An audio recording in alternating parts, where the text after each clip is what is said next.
सामीन व हाजरीन आदाब, मैं हूं शमीम उस्मानी। इस्तकबाल है आप तमाम सामीन व हाजरीन का आज के इस प्रोग्राम में। दोस्तों, किसी शायर ने वक्त के हवाले से क्या खूब कहा है, ठहरता नहीं वक्त किसी एक हाल पर, कितनी हसीन रात हो गुजरती जरूर है। जी हाँ दोस्तों, ये वक्त भी यूं ही गुजर जाएगा। अब ये हमें चाहिए कि हम वक्त की कदर करें। एक आलिम का कहना यह है कि वक्त जो है बर्फ की तरह है, धीरे धीरे पिघलता रहता है। अगर आप उसे नाली में डाल देंगे तो वो गंदगी बढ़ाएगा, गंदगी को फैलाएगा और लोगों के कपड़े खराब करेगा। लेकिन अगर वही बर्फ आप किसी साफ बाल्टी में डालेंगे तो न जाने कितने लोगों की प्यास बुझाएगा, कितने लोगों को दिल का सुकून बनेगा। अब ये आपके ऊपर मुनहसिर है कि आप वक्त का किस तरह इस्तेमाल करते हैं, अच्छे तौर पर या बुरे तौर पर। लेकिन बहरहाल कामयाब वही लोग रहते हैं जो वक्त को सही तरीके से और अच्छे तौर पर इस्तेमाल करते हैं। हमारी और आपकी कोशिश यही होनी चाहिए कि वक्त कैसा भी हो उसे हंसकर गुजारें। इंसान तो वही है जो बुरे वक्त में भी मुस्कुराए। यूं तो जाहिर है कि हर कोई मुस्कुराता रहता है, लेकिन असल इंसान वही है कि जब बुरा वक्त आए तो वो अपनों का साथ न छोड़े और मुस्कुराकर उनके साथ उनके बुरे वक्त में काम आए। इससे पहले कि दोस्तों ये वक्त भी गुजर जाए, प्रोग्राम का तो बाकायदा आगाज हो ही चुका है। चलिए अगले सेगमेंट की जानिब चलते हैं सबिहा फजल के साथ। बहुत बहुत शुक्रिया उस्मानी साहब, बड़े गौर से मैं आपकी बातें सुनती हूँ, क्योंकि आपके प्रोग्राम के आगाज़ की जो बातें होती हैं वो बहुत ही तहरीक देने वाली होती हैं, बहुत इंस्पिरेशनल होती हैं बातें। अगर हम रोज़मर्रा इन बातों पर अमल करें और इसी तरह से जिस तरह प्रोग्राम की शुरुआत होती है, अगर हम हमारे दिन की शुरुआत करें तो मुझे लगता है कि पूरा दिन बड़ा अच्छा गुजरेगा। खैर, आपको भी आदाब और तमाम सुनने वालों को भी सबिहा की तरफ से पुरखुलूस आदाब। अस्सलाम वालेकुम, नमस्कार। कैसे मिजाज आप सबके? मैं बहुत अच्छी हूँ।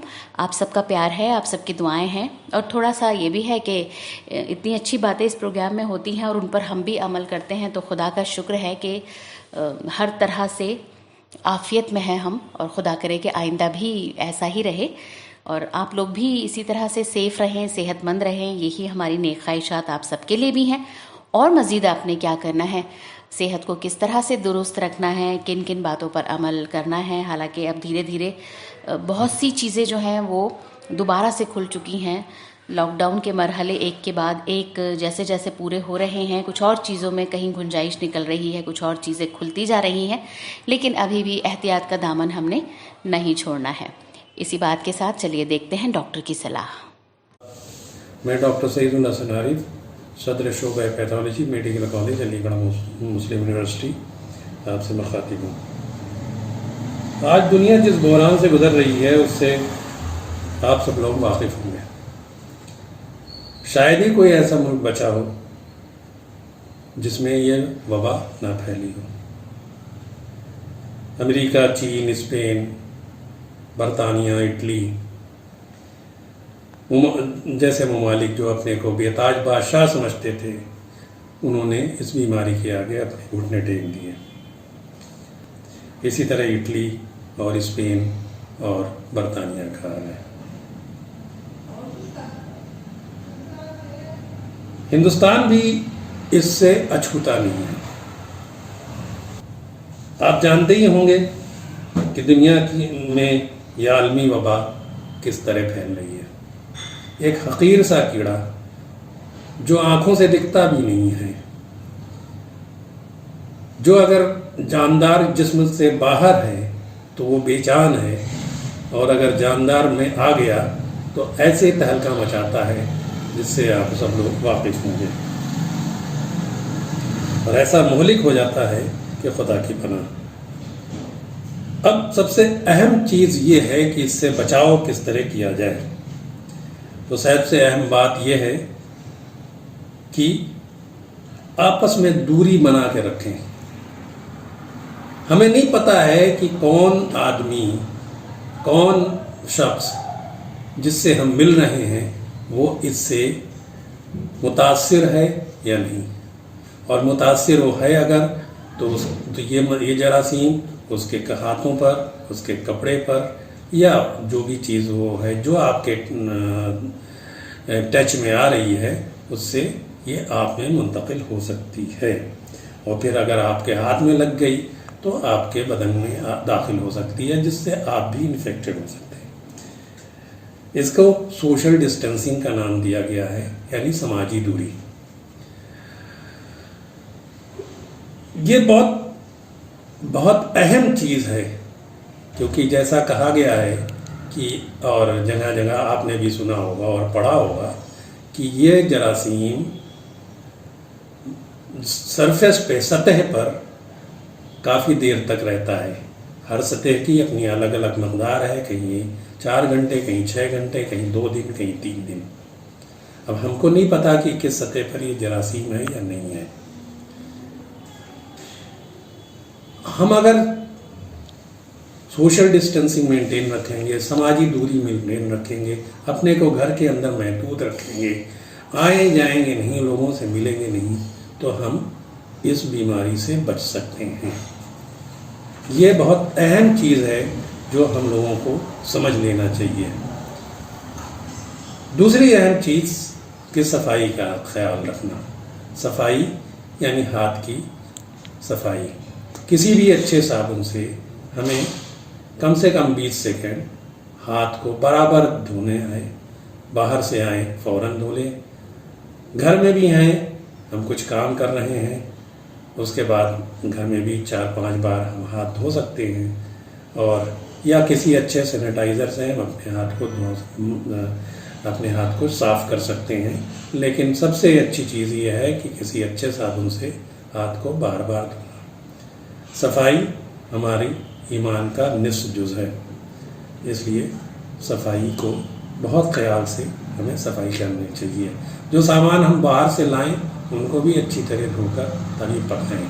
जब तक बहुत ज़रूरी ना हो हम बाहर ना जाएं, यानी अपने को घर के अंदर महदूद रखें, अपने बीवी बच्चों के साथ महदूद रखें, अपने बीवी बच्चों के साथ अच्छा वक्त गुजारें, अपने बीवी बच्चों के साथ खुशगप्पियाँ करें, और पॉजिटिव थिंकिंग रखें, मुस्बत सोच। बहुत ज़रूरी है ये मुस्बत सोच, पॉजिटिव थिंकिंग। कभी भी अगर आप निगेटिव थिंकिंग सोचने लगेंगे, या नफ़ी में सोचने लगेंगे, या गलत सोचने लगेंगे, तो हमारा इम्यून सिस्टम कम होता जाता है। इम्यून सिस्टम यानी जरासीम से लड़ने की ताकत, यानी वबा से लड़ने की ताकत। ये हमारे जिस्म के लिए बहुत ज़रूरी है इस वबा से बचने के लिए, क्योंकि और ये अगर हम अपनी सोच मुस्बत रखेंगे, पॉजिटिव रखेंगे, अच्छा सोचेंगे, अच्छा खाएंगे, अपने घर में बैठकर खुशगप्पियाँ करेंगे अपने बच्चों के साथ, अपने फैमिली के साथ, और ये सोच रखेंगे कि अल्लाह ताला ने यह वबा फैलाई है तो वही इसका इलाज भी बताएगा, और इंशाअल्लाह इस वबा से हम जल्द अज जल्द दूर हो जाएगी ये वबा, और हम इसमें कामयाबी हासिल कर लेंगे। लेकिन सबसे ज़रूरी चीज़ ये है कि हम अपने को घरों में महफूज रखें, अपने हाथ की सफाई, अपने बदन की सफाई, अपने घर की सफाई, अच्छे खाने के ऊपर ध्यान देना, हरी सब्जियां खाना, ज़्यादा तला हुआ नहीं खाना चाहिए। हमें किसी चीज़ का परहेज़ नहीं, हमको जो पसंद है, जो अवेलेबल है, जो मिल रहा है, हमें उसके लिए बहुत ज़्यादा मशक्क़त करने की नहीं ज़रूरत है। जो भी मिल रहा है, जो अवेलेबल है, डोर टू डोर आ रहा है, घर के दरवाजे पे आ रहा है, उससे लेकर वो चीज़ खाएं, और इंशाअल्लाह ये बीमारी जल्द अज जल्द ख़त्म हो जाएगी और दुनिया अपनी फिर पुरानी रफ्तार पे आ जाएगी। इन्हीं के साथ मैं डॉक्टर सईदुल हसन आरिफ आपसे अलविदा लेता हूँ। अल्लाह आपको सेहतमंद रखे और तंदुरुस्त रखे, आमीन। दोस्तों, डॉक्टर साहब ने बहुत अहम अंदाज में, बहुत खूबसूरत अंदाज में बताया कि हम कैसे सोशल डिस्टेंसिंग से इस वबा से बच सकते हैं। जाहिर है सोशल डिस्टेंसिंग से मुराद है जिस्मानी तौर पर एक दूसरे से दूर रहना, लेकिन जहनी तौर पर एक दूसरे के करीब रहना। और जहनी हम आहंगी पैदा करने में सबसे अहम किरदार अदा करती है शायरी, जो जहनों को जोड़ती है, दिलों को करीब करती है और एक खूबसूरत फजा हमवार करती है। आज के हमारे प्रोग्राम में हमारी मेहमान शायरा हैं मोहतरमा तमन्ना वारसी साहिबा। अपना कलाम पेश करें, समाअत फरमाइए और शायरी से महजूज हुई। पेश खिदमत है कलाम शायरी।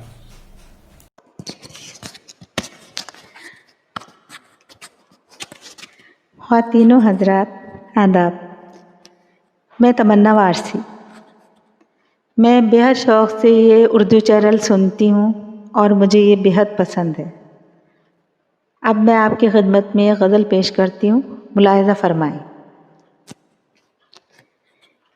चाँद तन्हा है, आसमां तन्हा,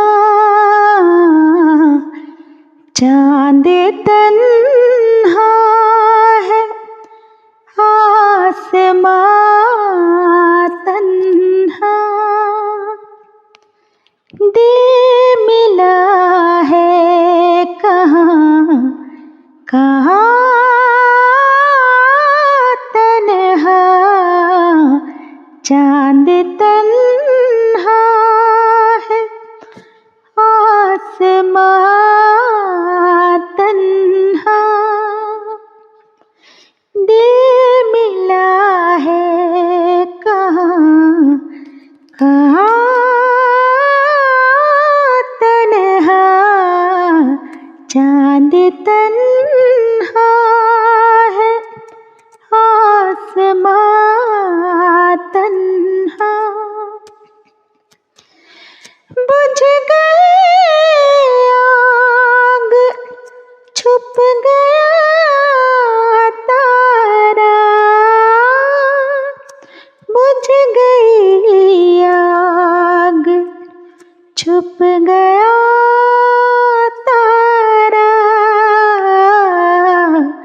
थर थराता रहा धुआं तन्हा, दिल मिला है कहाँ कहाँ तन्हा, चाँद तन्हा है, आसमां तन्हा,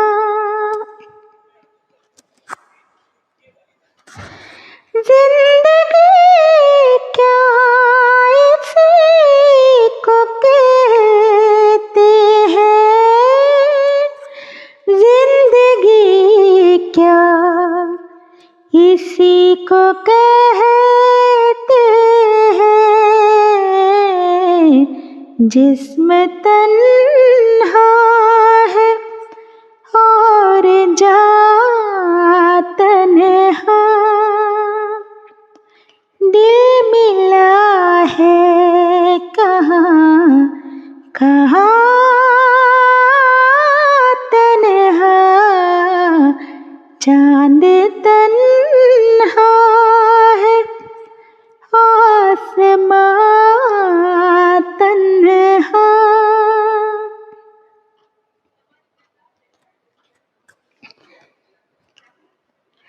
जलती बुझती सी रोशनी के परे, जलती बुझती सी रोशनी के परे, सिमटा सिमटा सा एक मकान तन्हा, सिमटा सिमटा सा एक मकान तन्हा, दिल मिला है कहाँ कहाँ तन्हा, चाँद तन्हा है, आसमां तन्हा,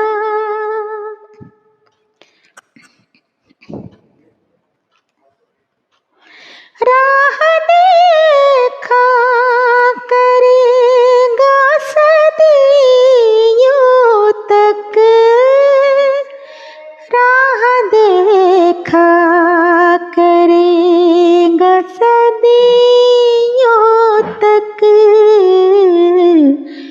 छोड़ जाएंगे ये जहां तन्हा, दिल मिला है कहाँ कहाँ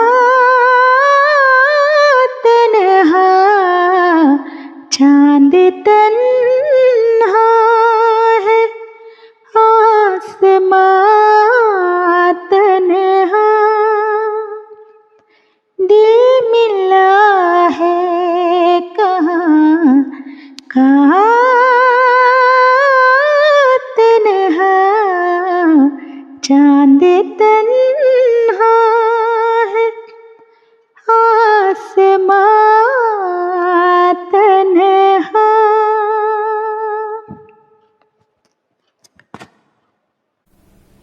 दोस्तों, जैसे जैसे इंसान तरक्की करता गया वैसे वैसे उसे एनर्जी की जरूरत पड़ती गई।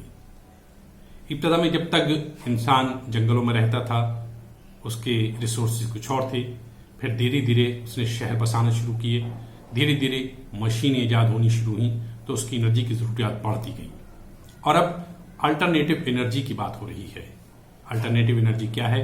या खास तौर पर जिस एनर्जी के बारे में बहुत तस्करा होता है वो है सोलर एनर्जी। जो सूरज से मिलने वाली रोशनी है उसको एनर्जी में तब्दील करके लोग उससे बड़े बड़े काम ले रहे हैं। सोलर एनर्जी क्या है, किस तरह से हमारे काम आ सकती है और किस तरह हम इसको अपने इस्तेमाल में ला सकते हैं, इन्हीं तमाम बातों के लिए हमारे साथ आज मौजूद है हमारे मेहमान खास डॉक्टर रिहान अलवी। आप department of electrical engineering Aligarh Muslim university में एसोसिएट प्रोफेसर हैं और आप विजिटिंग साइंटिस्ट हैं national institute of solar energy हुकूमत हिंद के। तो आइए सुने क्या कहते हैं doctor Rihan Alvi solar energy के हवाले से। एनर्जी की ज़रूरत इंसान की ज़रूरियात इंसानी तरक्की के साथ बढ़ती जा रही है, लेकिन उसको पूरा करने के लिए जो तरीके अपनाए गए हैं उसमें से बहुत से तरीके एनवायरनमेंट के लिए नुकसानदेह साबित हुए हैं। कहने का मकसद ये नहीं है कि एनर्जी का इस्तेमाल, एनर्जी की जो ज़रूरियात हैं उन्हें पूरा करने के लिए हमें कोशिश नहीं करनी चाहिए या उन्हें पूरा नहीं करना चाहिए, क्योंकि एनर्जी का इस्तेमाल, बढ़ता हुआ इस्तेमाल एक तरह से इंसानी तरक्की का सबूत है। और जिस सोसाइटी ने जितनी तरक्की की उस तरक्की का एक इंडिकेटर उसमें बढ़ता हुआ एनर्जी का इस्तेमाल भी है। आज के दौर में बिजली के फॉर्म, एनर्जी बहुत तरह से इस्तेमाल करी जाती है, लेकिन एक बिजली के फॉर्म में जो एनर्जी का इस्तेमाल है, इलेक्ट्रिसिटी के फॉर्म में, वो बहुत बड़ा है। और हमारी जो बेसिक ज़रूरतें हैं जिनसे कि ज़िंदगी बेहतर हुई है, चाहे वो हीटिंग हो या कूलिंग हो या बहुत सारे घरेलू अप्लायंसेस हैं, वो जिस तरह से बढ़े हैं, जैसे उन्होंने इंसानी ज़िंदगी को बेहतर बनाया है, उसमें बिजली का इस्तेमाल है। उसके अलावा जो नई टेक्नोलॉजिकल डेवलपमेंट्स हैं, जैसे कि हमारा पूरा इंटरनेट रेवोल्यूशन है, कम्युनिकेशन है, वो सब बिजली के ऊपर बेस्ड है। और अब हम धीरे धीरे ट्रांसपोर्टेशन भी बिजली की तरफ जा रहा है। तो हम कह सकते हैं कि बिजली और एनर्जी, इलेक्ट्रिसिटी और एनर्जी एक दूसरे के सिनोनिम बन गए हैं, जिसको कि बोलते हैं पर्यायवाची हो गए। इसलिए हमारा ध्यान इस तरफ जाना ज़रूरी है कि इन बढ़ती हुई ज़रूरत को जब हम पूरा कर रहे हैं, बिजली की ज़रूरत को, जाहिर सी बात है उसे पूरा करने के लिए हम बिजली का प्रोडक्शन बढ़ा रहे हैं, तो हमें ये समझना होगा कि उसमें बहुत सारे तरीके जो रहे हैं बिजली पैदा करने के, वो एनवायरनमेंट के लिए नुकसानदेह साबित हुए और दुनिया भर में इसके ऊपर काम हुआ और बहुत सारी ऐसी नई टेक्नोलॉजीज़ डेवलप हुई जिनमें कि हम बिना एनवायरनमेंट को नुकसान पहुंचाए हम अपनी बिजली की ज़रूरत को पूरा कर सकते हैं। इसमें कि सोलर एनर्जी है या विंड एनर्जी है। लेकिन इसके साथ साथ एक दूसरा पहलू है कि हमें बिजली की फिजूल खर्ची को भी रोकना, और इस फिजूल खर्ची को रोकने के लिए ये बात समझनी होगी कि इसका मकसद सिर्फ आपसे अगर ये कहा जाए कि बिजली की फिजूल खर्ची रोकें, तो इसका मकसद सिर्फ बिजली का बिल बचाना नहीं है, बल्कि ये हमारी एक मॉरल ड्यूटी। दुनिया के हर मज़हब ने फजूल खर्ची को बुरा कर रहे हैं। कुरान में फजूल खर्च शैतान के भाई कहलाए और कुरान में ही ये कहा गया है कि हमने इंसान को ज़मीन पर ट्रस्टी बनाया है। और ट्रस्टी का ट्रांसलेशन बहुत सारे लोगों ने ट्रस्टी बनाया है या कि खलीफा बनाया है, और खलीफा का ट्रांसलेशन बहुत सारे लोगों ने किया है ट्रस्टी के तौर पर। और ट्रस्टी का रोल होता है कि जो चीज़ उसको जिस हाल में दी गई वो कोशिश करे कि उसको उसी हाल में छोड़े, महफूज रखे आगे आने वाली नस्लों को। तो हमें समझना होगा कि बिजली की फजूल खर्ची भी गलत है, उसको रोकना होगा, क्योंकि वो एनवायरनमेंट उसको पूरा करने के लिए जो तरीके अपनाए जाते हैं उसमें बहुत सारे तरीके एनवायरनमेंट के लिए नुकसानदेह हैं। तो जब हम ये कह रहे हैं फजूल खर्ची, तो हमारा मकसद बिल्कुल ये नहीं है कि आपके जो ज़रूरी काम हैं उन्हें रोकना, बल्कि ये कि बेजा इस्तेमाल ना हो। जहाँ बचा सकते हैं, जहाँ पे बचा सकते हैं वहाँ बचाना चाहिए, और इसको समझना होगा। और इसमें हर आदमी अपना रोल प्ले कर सकता है। वो ऐसे कि हम इसके ऊपर बात करें, हमें इसके ऊपर बात करनी होगी अपने ऑफिस में, अपने घर में, अपने दोस्तों से, अपने बच्चों से, और इसके लिए एक अवेयरनेस क्रिएट करनी होगी। क्योंकि दुनिया भर में कोई भी कंजर्वेशन मुहिम तभी कामयाब हुई है, तभी कामयाब हो सकती है जबकि उसमें लोगों को जोड़ा जाए और ये समझा जाए कि ये खाली पैसे का मैटर नहीं है, बल्कि ये एक मॉरल और सोसाइटल और रिलीजियस ड्यूटी भी है। तो हम लोग कोशिश करें इसको अपने डिस्कशन में लाएं, अपनी बातचीत में लाएं, अपने वर्क प्लेस पर, अपने ऑफिस में, अपने घर में। तो मुझे यकीन है कि हम लोग इसके ऊपर, इसकी फजूल खर्ची पर कम करने में, उसको रोकने में कामयाब होंगे। शुक्रिया। ऑल इंडिया रेडियो की उर्दू सर्विस की नशरियात सोशल मीडिया लाइव के जरिए आप तक पहुंच रही हैं सामीन, और हर दिन ये प्रोग्राम हम लेकर आते हैं इसीलिए ताकि आप तक कुछ अच्छी मालूमात पहुंचा सकें। बदल गया है मौसम, अक्टूबर आ गया जनाब, और बदलते हुए मौसम में हम सभी जानते हैं कि सेहत सबसे पहला टारगेट होती है मौसम का। तो ऐसे में और ज़्यादा ज़रूरी हो जाता है कि हम हमारी सेहत का बहुत ज़्यादा ख्याल रखें। अब शुरू से हम सुनते आ रहे हैं कि हमारी क़ुव्वत मुदाफ़ियत जितनी ज़्यादा मजबूत होगी उतना ही ज़्यादा हम सेहतमंद रहेंगे। कुछ चीज़ें, कुछ बातें आज इसी हवाले से करते हैं कि बहुत कमज़ोर है अगर आपकी बीमारियों से लड़ने की क़ुव्वत या ताकत, यानी कि आपकी इम्यूनिटी, तो आप बड़ी जल्दी शिकार हो सकते हैं। तो कुछ तरीक़े ऐसे हैं जिन पर अगर हम अमल करें तो फिर हमारी क़ुव्वत मुदाफ़ियत जो है वो रोज़ बरोज़ और मज़बूत होती जाती है। सबसे पहले तो ये करना है सामीन कि हम योग, कोई सा भी आसन, कोई सा भी योग, कोई सा एक्सरसाइज ज़रूर करें। अगर आप वर्कआउट नहीं कर सकते हैं तो सबसे बेहतर है कि आप घर में रहकर योग कीजिए। इसके लिए आप बालासन कर सकते हैं, धनुरासन कर सकते हैं, शलभासन कर सकते हैं। ये कुछ ऐसे आसन हैं जो आपके मसल्स को भी आराम पहुंचाते हैं और आपके पूरे जिस्म में दौरान खून जो है वो अच्छी तरह से गर्दिश उसकी होने लगती है, दौरान जो है खून का वो बेहतर हो जाता है। इसके अलावा ऑयल पुलिंग भी आप ज़रूर कर सकते हैं। और वैसे भी जो हमारी आयुष वजारत है उसने, उनका कहना है ये, वहाँ के माहिरीन का, तिब्बी माहिरीन का, कि इम्यून सिस्टम मजबूत करने के लिए ऑयल पुलिंग ज़रूरी है। ये एक आयुर्वेदिक तरीक़ाकार है। इसमें क्या होता है कि जो हमारा मुंह है वो बैक्टीरिया से फ्री हो जाता है, मतलब उसमें किसी भी तरह के मुज़िर जो बैक्टीरिया हैं वो पनप नहीं पाते हैं। इसे सुबह खाली पेट किया जाता है। इसके लिए खालिस नारियल तेल को आप 4-5 मिनट तक आपने मुंह में रखना होता है और उसके बाद उसको कुल्ली कर देनी होती है। तो इससे हमारी क़ुव्वत मुदाफ़ियत भी बढ़ती है। इसके बाद एक और भी चीज़ है सामीन कि आप अपने जिस्म को हाइड्रेट रखिए। हम सभी जानते हैं कि सेहतमंद रहने के लिए ये ज़रूरी है कि हमारा जिस्म जो है वो वक्तन फ़वक्तन हाइड्रेट होता रहे। रोज़ाना सुबह में उठने के बाद 2 गिलास पानी ज़रूर पीजिए।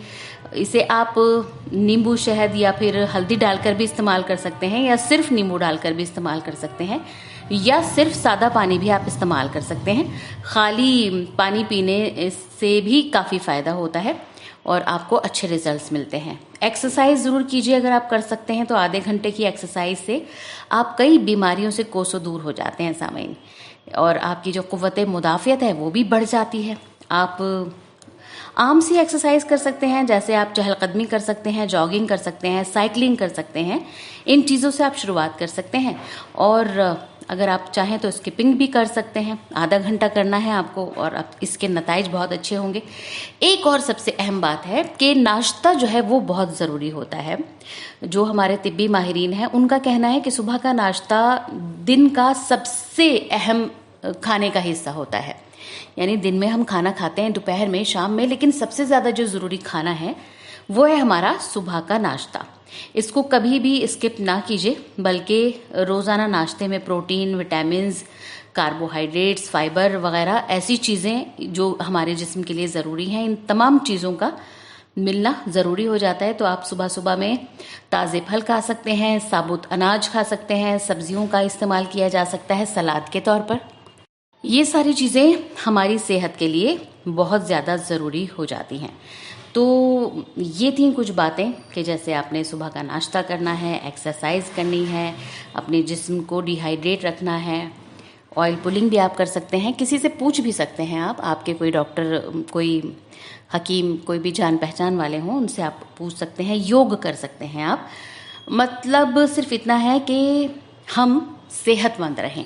तो छोटी छोटी चीज़ें हैं, अगर इन पर रोज़मर्रा अमल कर लिया जाए तो हैप्पी लाइफ होती है। आप घर में रहते हुए सेफ रह सकते हैं।